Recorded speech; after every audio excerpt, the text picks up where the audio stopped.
बिस्मिल्लाहिर्रहमानिर्रहीम। अस्सलामु अलैकुम वरहमतुल्लाहि वबरकातुहू। मोहतरम नाज़रीन, आपने देखा होगा कि बहुत सारे हमारे भाई नमाज़ पढ़ते हैं और नमाज के फ़ौरन बाद अपना दायां हाथ अपनी पेशानी पे या अपने सर के ऊपर रख के कुछ पढ़ते हैं।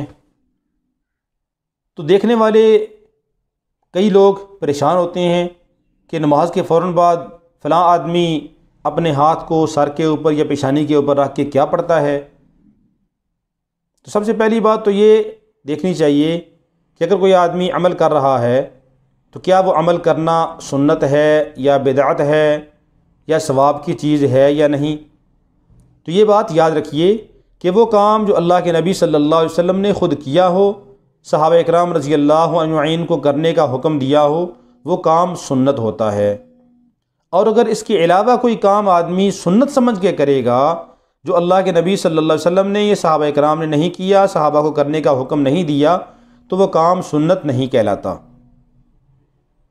तो हम देखते हैं कि आया अपने सर के ऊपर या पेशानी के ऊपर नमाज के फ़ौरन बाद अपना दायां हाथ रख कर पढ़ना ये सुन्नत से साबित है या नहीं। तो हमें हदीस मिलती है, अनस इब्न मालिक रज़ी अल्लाह तआला अन्हु फरमाते हैं कि रसूलुल्लाह सल्लल्लाहु अलैहि वसल्लम जब नमाज का सलाम फेरते, यानी फ़र्ज़ नमाज का सलाम फेरते, तो आप सल्लल्लाहु अलैहि वसल्लम अपनी पेशानी मुबारक के ऊपर अपना दायां हाथ रख के ये दुआ पढ़ते। और एक रवायत में आता है कि अपने सर के ऊपर दायां हाथ फेरते और ये दुआ पढ़ते, बिस्मिल्लाहिल्लज़ी ला इलाहा इल्ला हुवर रहमानुर रहीम, अल्लाहुम्मा अज़हिब अन्निल हम्मा वल हुज़्ना, बिस्मिल्लाहिल्लज़ी ला इलाहा इल्ला हुवर रहमानुर रहीम, अल्लाहुम्मा अज़हिब अन्निल हम्मा वल हुज़्ना, बिस्मिल्लाहिल्लज़ी ला इलाहा इल्ला हुवर रहमानुर रहीम, अल्लाहुम्मा अज़हिब अन्निल हम्मा वल हुज़्ना। तो ये दुआ बहुत जामे माने है, हर तंगी, हर फ़िक्र और हर परेशानी को ये दूर करने की दुआ है कि बिस्मिल्लाहिल्लज़ी ला इलाहा इल्ला हुवर रहमानुर रहीम, शुरू करता हूँ उस अल्लाह के नाम से कि जिसके सिवा कोई माबूद नहीं, जो रहमान है रहीम है। अल्लाहुम्मा अज़हिब अन्निल हम्मा, ए अल्लाह मुझसे गम को दूर कर दे और परेशानी को दूर कर दे, फ़िक्र को दूर कर दे, वल हुज़्ना, और मेरे गम को ख़त्म कर दे। तो ये इंतहाई जामे दुआ है, अल्लाह के नबी सल्लल्लाहु अलैहि वसल्लम ख़ुद मांगा करते थे और ये ख़ुद पढ़ा करते थे। तो हमें भी इसका पढ़ने का अहतमाम करना चाहिए। और अगर इसके अलावा कोई अमल कोई आदमी करता है तो वो सुन्नत नहीं है। मिसाल के तौर पे बास आमिलीन हजरात ने ये कहा है कि जो आदमी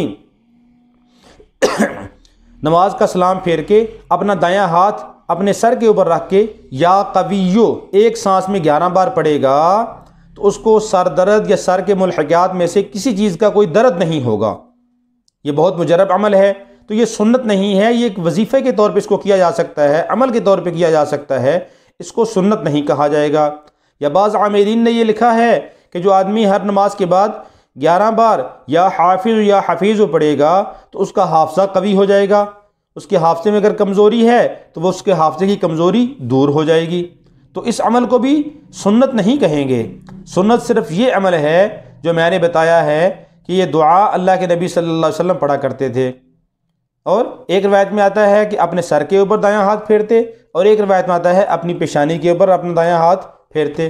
तो हमें इस दुआ के पढ़ने का अहतमाम करना चाहिए। इसकी बरकत से अल्लाह रब्बुल आलमीन परेशानी, गम, फ़िक्र को दूर फरमाते हैं। अल्लाह रब्बुल आलमीन हम सब को इस पर अमल करने की तौफ़ीक़ अता फ़रमाए।